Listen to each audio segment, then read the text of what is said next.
Hi, welcome to Heinze-Sight. I'm Paul Heinze, and if you're a regular viewer, you may recall very well that we had an interview some months ago with an author and authority on sales management, Steve Weinberg. Very pleased to say that Steve's successful book has bred into the second book, which is called Sales Above Quota, Sales Management. We're anxious dealing with small to medium-sized businesses. We're really faced with sales challenges in changing times, in competitive economic areas. Let's talk to Steve about his new book, Sales Above Quota, Sales Management. Steve, glad you're here. Thank you, Paul. It's good to be here again. Thank you. Tell us a bit about how Sales Above Quota, Sales Management camps upon your first book. Give us some background and some transition, if you will, please. Okay. Well, you might recall that the first book that I wrote, which called Above Quota Sales, was really targeted at salespeople. And it starts off with the premise that about 50% of all salespeople fail to reach quota.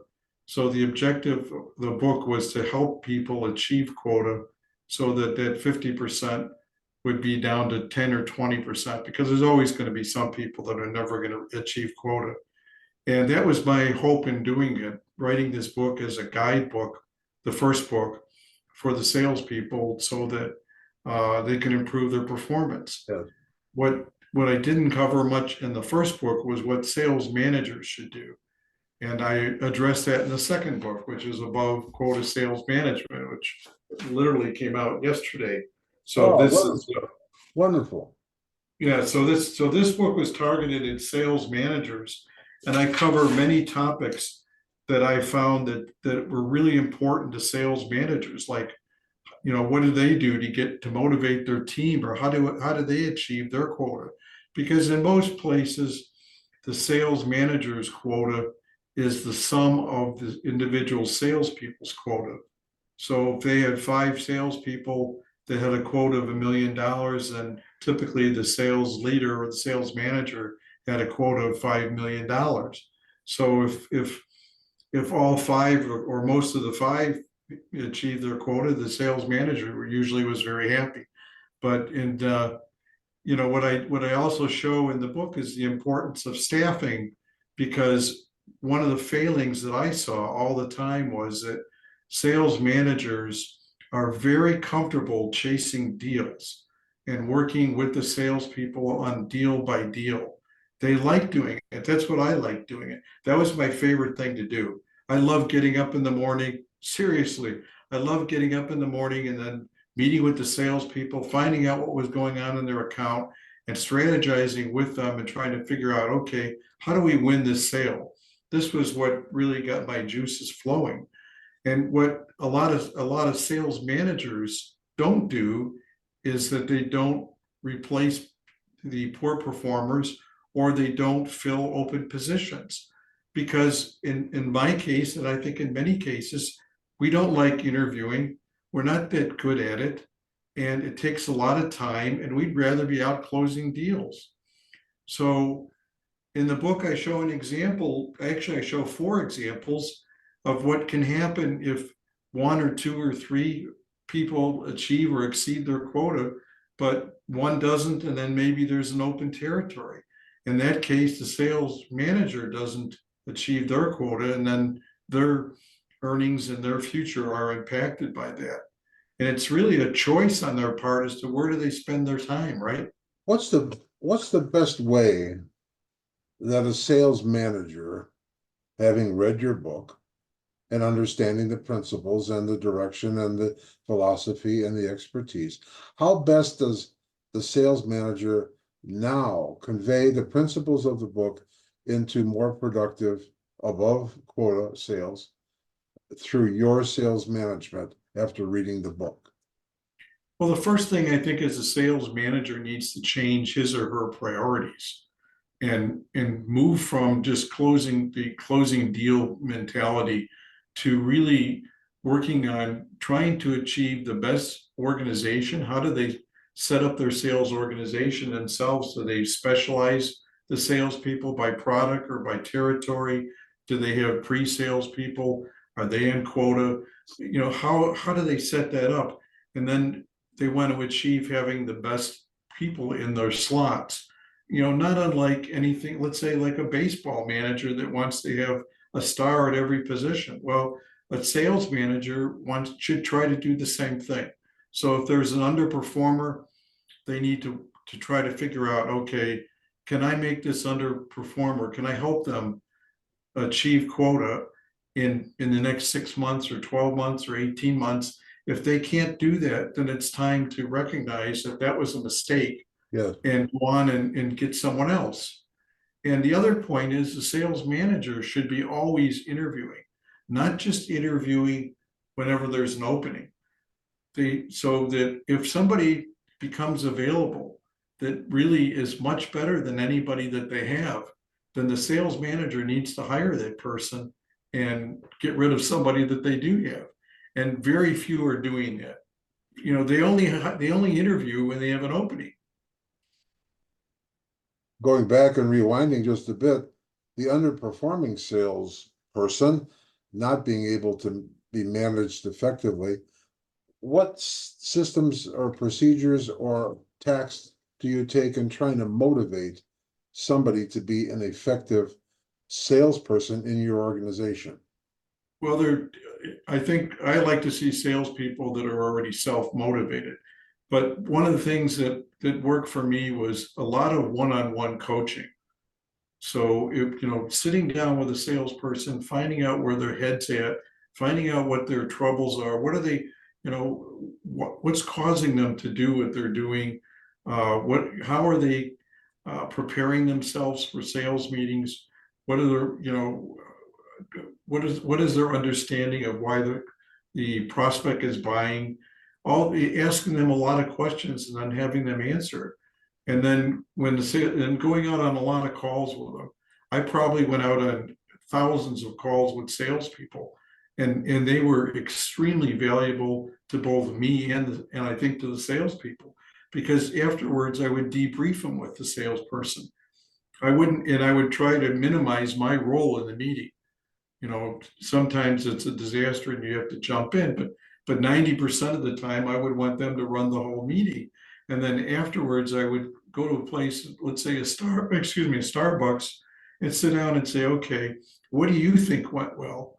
What do you think didn't go well? If you could do it over again, what would you do differently? Yeah. And that was when I knew whether or not they understood why they were doing well or not doing well. If they couldn't understand what they did wrong, and I would explain to them, well, did you understand that this person in the room asked for this and you ignored them? And they would say, oh no, I didn't know that. Well, if another problem, I think the biggest problem that most salespeople have is their listening skills. So if they're not tuned into listening, then they miss a lot of things. And the sales manager points that out to them. If they react in a way that says, okay, I understand that, now they receive the criticism constructively, then it's good. Yeah. And hopefully they'll get better over time. But in terms of motivation, I think success is the greatest motivator. In your book, yes, you indicated very clearly that you yourself in your career have produced over $500 million in sales. Correct. What in the blazes motivated you? How did you do that? Well, I'm a very competitive person, and I enjoy it. I like that, and I like winning. And it would drive me crazy if I lost a sale. I was almost unlivable for a couple of days if I lost a sale, and I had win rates that were in the area of 95%. Oh, so I wanted to win. I wanted to beat our competitor. I hated our competitor, and that I tried to strategize every sale so that I would win it. And I've been extremely self-motivated my whole life from childhood on. I could go into stories, but that's how I am. That's You just see me. that, Steve, do you see that in the candidates when you hire them or they're interviewing them? You as a self-motivator, your production speaks for itself, your credentials Right. are absolutely golden.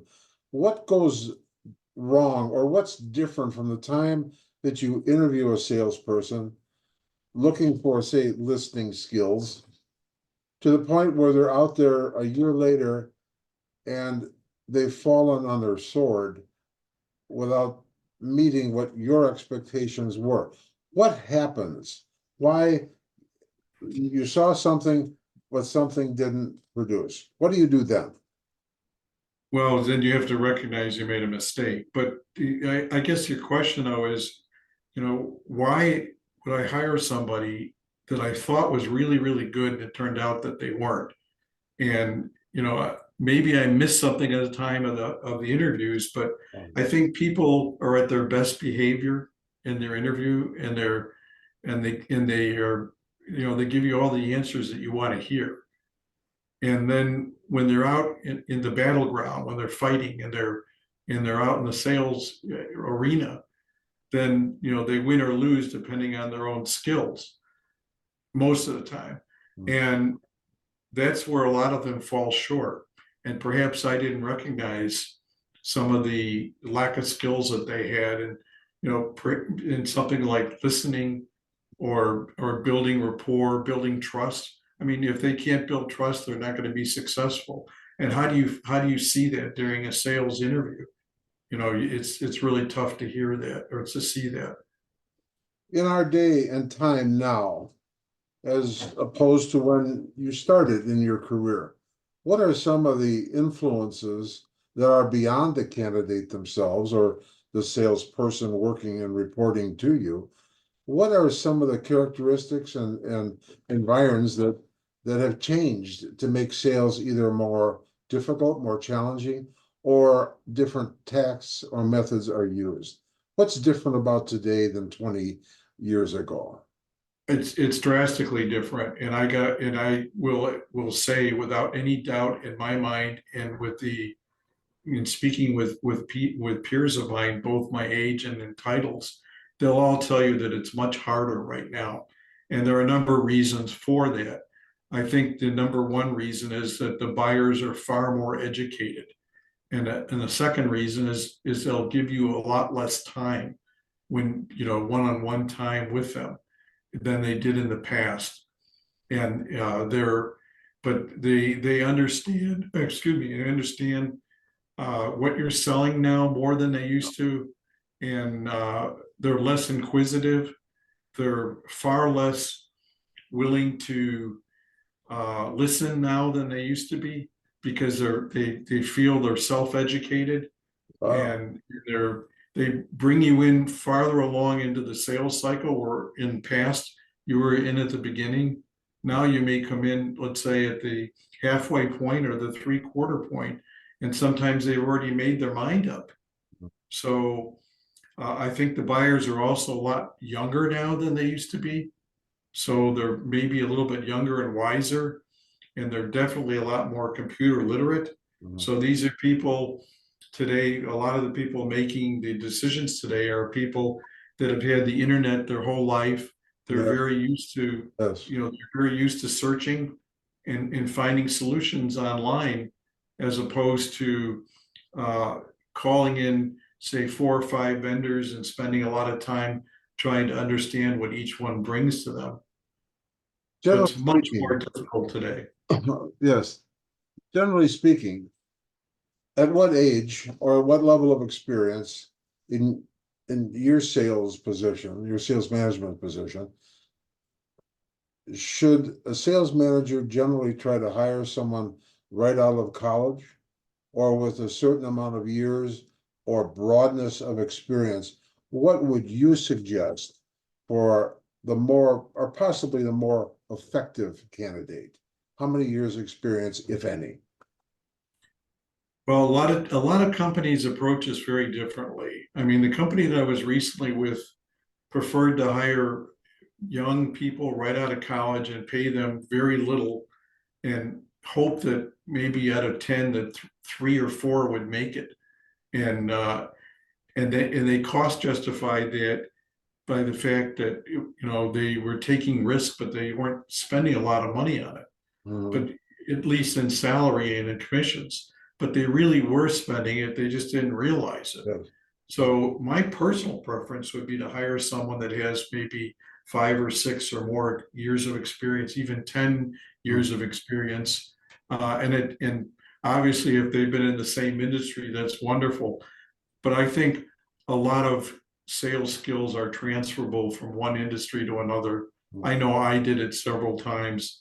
I don't think I'm all that unusual in that respect, but personally, I prefer somebody that's been doing this for a while.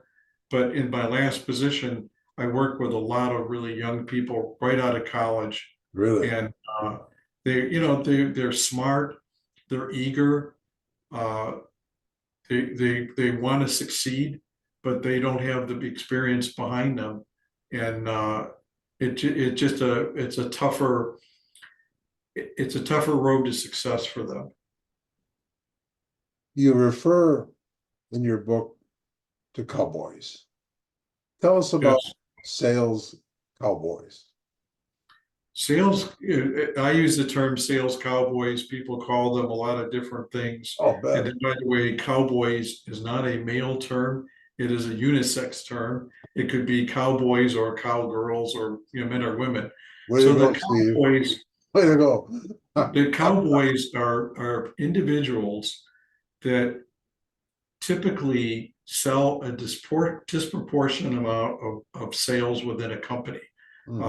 Very similar to the 80-20 rule. A lot of cowboys will do maybe 4 times the business of their peers. And these people have incredible egos, incredible motivation, very good sales skills, but their behavior within the company sometimes is lacking. So what happens with them is they don't follow company rules. Sometimes they may exaggerate the abilities Really? and the functions of what they're selling. They may get a little fuzzy on the edges. They may write contracts that the company won't accept, and they don't do common things like attend mandatory meetings or trainings or do any of the things that most corporate citizens would do. So what I found as a salesperson was that sometimes I would call that these people were out breaking glass, and I had to do a lot of the repairs as a sales manager. So I had to meet with the people that they offended within the company because they went around them. So for maybe they were supposed to meet with a product manager and get the product manager's approval before they sold a certain model of something, or maybe they needed to get a discount approved and they didn't get that approved, or maybe they went beyond the boundaries. So when they brought the sale in as a close, then people would go crazy within the company saying, well, why didn't Sally follow the rules here? Well, I would have to, I would meet with Sally and explain, you did it again, Sally, you can't do this. And it got to a point in several instances where this was taking up a lot of my time repairing the damage they did. So what I say in the book is there is an equation, and the equation is that at some point these people will actually hurt you more than they help you, and the disproportionate amount of sales that they bring in is wonderful, but if the sales manager is busy all the time or a lot of the time fixing things that they break, then it's not worth it. Then it's better to let that person sell for somebody else, bring in maybe a lesser productive person, but somebody that doesn't break as many rules. Salespeople tend to break rules anyway, but I think it's there's a level that you just can't tolerate. Yes. And these people, I guess a lot of them feel that they're untouchable. They don't, they know they're bringing a lot of business. They don't think the company will fire them. So, but I've had to do that on a couple of occasions because of the, rules that they broke. If there's a presumption then that the cowboy, for one reason or another, doesn't have longevity in his or her future, then you revert back to the candidate that you saw that has many of the characteristics that are very desirable. How do you motivate people to be productive, to meet quota and above? What are some of the techniques that were successful or are most successful even today? Is it strictly money? What is it? Well, money, I think I like to have money hungry salespeople. I want these people to want to close a sale, get a commission. And even if they're living comfortably, I want them to get that commission check and go out and buy something with it, something tangible that they'll always remember that they closed the sale with. Here's an example of one of the things that I did at one of the sales meetings. Oh, by the way, I believe in leverage comp plans. So what that means is that as a salesperson sells more against quota, their sales percent or their commission percent goes up. So if they're at 50 or 60% of quota, maybe they're at 2 or 3%. But when they're at quota, they're 5 or 6%. When they're above quota, they may be 7 or 8 or 9 or 10%. And one of the companies that I was with, the salesperson could reach 20%. So one of the things I did is at a company sales meeting is I arranged for the chief financial officer to bring in a briefcase of $10,000 in cash into the middle of the meeting. So I had him walk on stage. He walked on stage, took out his briefcase, opened it up, and I said, "Peter, would you please count the money in there?" He said, "Sure." And they were all $100 bills, and he started counting them like that.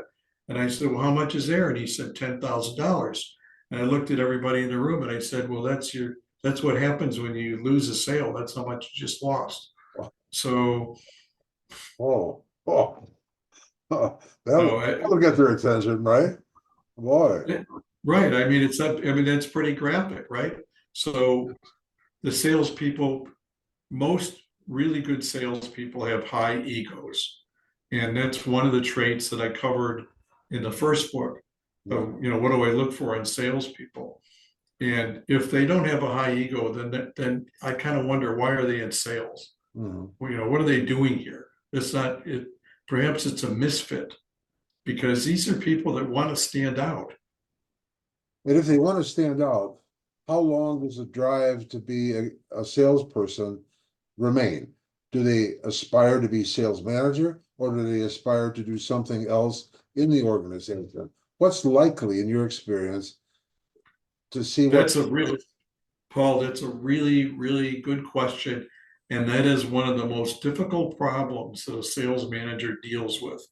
And I got into this in the book. So here's an example. You've got a really high performing salesperson, and this person has been performing year after year at a high level. And then an opening comes up for sales management, and this person wants that job. Now, the skills of a sales manager and the skills of a high performing salesperson are very different. So, for example, the sales manager has to be able to coach people. They have to be able to work with people. They have to be a team player. The salesperson themselves doesn't have to do any of that. So the sales manager or the boss, let's say the VP of sales or whatever, has to make a judgment. Do I promote this person who aspires to be a sales manager, or do I not promote that person because I don't think they're a good fit for that? Yes. Now, the problem with that is, in many cases, if you tell that person that you're not promoting them, they will leave the company. So you've lost a high performing salesperson. So you have an opening there and you have an opening for a sales manager. Yes. Or the alternative is you take a high performing salesperson, put them in a sales manager slot, they fail there, and then they leave the company. So Getting them to stay as a high performing salesperson is often a very difficult thing. And I can tell you that it's in my own experience, it's worked only a minimum of times. It's really a conundrum for a sales manager. For those of you seriously wanting to gain in sales and gain the benefits from a successful growing sales program, I urge you to go out and buy Steve's new book. Give him the title once again, Steve, if you will. The title, here it is, Above Quota Sales Management. In an effort to learn more about Steve and get a picture of the book, go to our website, goldbergheinz.com, and click on the additional information tab on our website, goldbergheinz.com, and you'll read this very challenging and interesting and exciting profile on someone who sold over $500 million over his aggregate career. Very, very, very good book. Thank you, Steve, for being with us again. Call us when you write your You're next. welcome, Paul. I enjoyed speaking with you, and thank you for having me. It's a real pleasure. And for all of you watching, if you are interested in a particular topic or interested in asking us questions, we invite you to do that. Our business is simply to assist and help grow and prosper small to medium-sized corporations. That's why we're here. We've been talking to Steve Weinberg, author on sales management. Thank you for listening. Glad that you were with us. Talk to you soon. Thanks.